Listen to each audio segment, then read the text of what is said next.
بسم الله الرحمن الرحيم. الحمد لله رب العالمين، وأفضل الصلاة وأتم السلام على سيدنا ونبينا وهادينا وشفيعنا محمد بن عبد الله وآله الطيبين الطاهرين، لا سيما بقية الله في أرضه، سيدنا ومولانا الإمام المهدي أرواحنا له الفداء، صلوات الله وسلامه عليه، وشملنا بدعائه ورضاه، وشملنا ببركته وعنايته.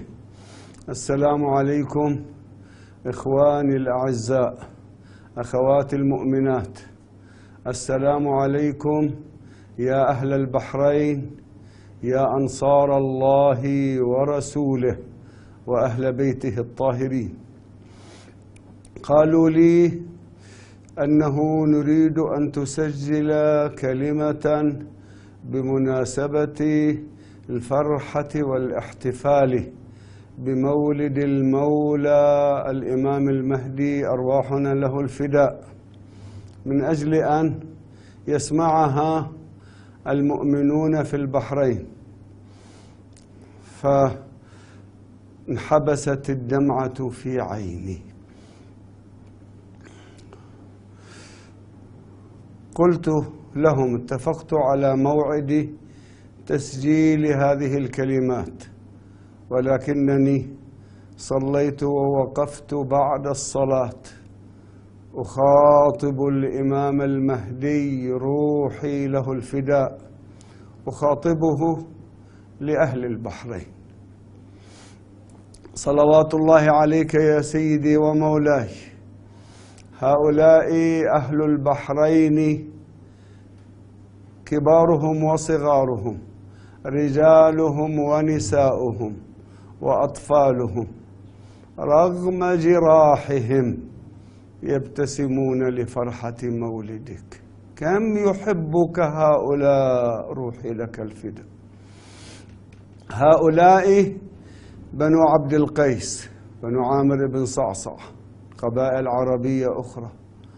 هؤلاء الذين قصدوا جدك رسول الله صلى الله عليه وآله إلى المدينة، يقبسون من نور نبوته. هؤلاء الذين أحبوا جدك أمير المؤمنين فبذلوا له في جهاده وحروبه، بذلوا له أعز الأرواح. هؤلاء الذين ثبتوا على ولايتكم أهل البيت، هؤلاء جماعتكم، هؤلاء خاصتكم. البحرين بحرينكم يا أهل البيت، روحي لك الفداء سيدي. ما أعظم الفرحة عندما تكونوا من أهل عزاء، أهل عزاء لما أصابهم، لما حل بهم، ومع ذلك إذا جاء مولد بقية الله في أرضه، مولد الإمام المهدي روحي له الفداء، تبتسم أطفالهم ونساؤهم ويفرحون. الفرحة تغلب جراحهم وأحزانهم. يا له من ولاء، بورك لكم هذا الولاء وهذا النبض الإيماني. أنا على يقين بأن رسول الله صلى الله عليه وآله الذي مدح البحرين منذ أن آمنت طوعا، والذي مدح البحرين وأحبها لأن نور الله حل في قلوبهم، على يقين بأن رسول الله وأهل بيته الأطهار لن يتركوكم. نعم، نحن في عصر نمر فيه في مخاض من كل نوع، مخاض ومنه في داخل الإنسان المسلم هل يثبت أم يزيغ؟ هل يستقيم أم ينحرف؟ هل يصبر أم يجزع؟ هذا نوع من الامتحان. الحمد لله أنكم فزتم فيه كما فاز أجدادكم الطاهرون، فاثبتوا على ولاية هذا المولى. سيدي يا ابن رسول الله، خاطبته خطابا أبلغ من خطابي هذا، خاطبته خطابا عفويا وكانت دموعي تجري. يا ابن رسول الله، رعيا لهؤلاء العزل، رعيا لمواليكم، رعيا لهذا البلد الذي كتبت عليه ابتلاءات لم تكتب على بلد آخر. أنا لا أعرف عبر التاريخ، وليس في عصرنا فقط، عبر التاريخ لا أعرف منطقة امتحنت بالبلاءات لولائها لأهل البيت عليهم السلام كما امتحن هذا البلد وأهلوه. هنيئا لكم ثباتكم على نور الله ونور نبيه ونور أهل بيته الطاهرين. أنا على يقين بأننا وإن كظتنا الجراح وإن كلكل علينا الليل ولكن بوادر الفجر قريب. أرجو أن تكون هذه الموجة من البلاء في البحرين وغير البحرين آخر موجة قبل انبثاق الفجر. ويا له من فجر تنعمون به أنتم أهل البحرين، تنعمون به أنتم قبل غيركم وأكثر من غيركم. وكأني أرى ذلك اليوم السعيد عندما يتحقق وعد الله، وعندما تنجز بشارة رسول الله صلى الله عليه وآله، ويأذن الله عز وجل ويبعث خاتم الوصيين بقيته المذخور، يبعثه ليظهر به دينه على الدين كله وليملأ به الأرض عدلا بعد أن ملئت جورا. كأني بذلك اليوم وإمامنا روحي له الفداء مسند ظهره على ركن الكعبة يخاطب العالم كل العالم: أيها الناس كفاكم ظلما، لقد أذن الله عز وجل، لقد أذن بأن يعلو العدل ورايته وبأن تتنكس رايات الظلم في العالم.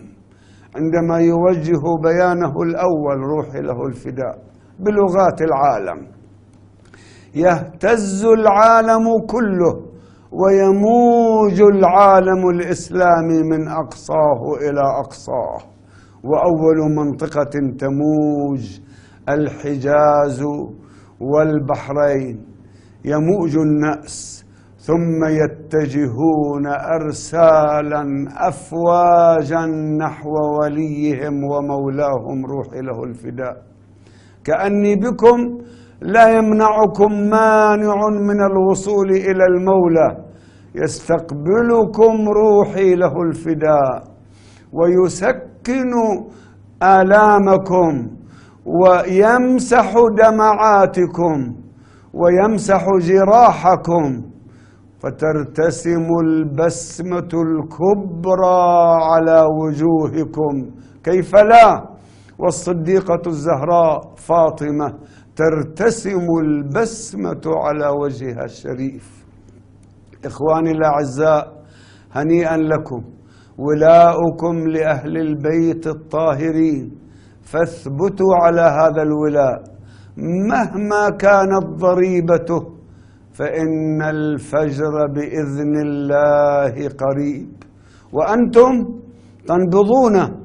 تنبضون بحب الله، تشرقون بنور الله عز وجل، تنبضون بحب رسول الله، بحب علي، بحب أهل البيت الأطهار، ولكم نبض خاص بالإمام المهدي روحي له الفداء، ومعكم منكم من تشرف بلقائه، على بلدكم حلت عبر التاريخ بركاته، وأملي بالله عز وجل أن لا يكون فجر طلعته البهية بعيدا عنا.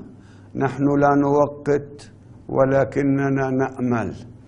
إخواني الأعزاء، أخواتي المؤمنات، الحمد لله أنكم ثبتتم خلف علمائكم الأعلام، خلف المجاهدين الأبرار، أنكم استقمتم، أنكم تكافلتم، أنكم تكاتفتم، أنكم استعملتم أسلوبا حضاريا في المطالبة بحقوقكم، سيكون مدرسة لغيركم فيما يأتي. إخواني الأعزاء، أنا على يقين بأن الله عز وجل لا يترككم، وبأن بركات نبيه وأهل بيته الأطهار سوف تشملكم إن شاء الله. ختاما، يا ابن رسول الله، أخاطبك لأهل البحرين وهم قريبون إليك، روحي لك الفداء. يا ابن رسول الله، نستغيث بجدك المصطفى، بآبائك الأبرار، نستغيث بك إلى الله تعالى أن يشملنا برحمته بلطفه، وأن يغير حالنا إلى أحسن حال، إنه سميع مجيب. والسلام عليكم ورحمة الله وبركاته.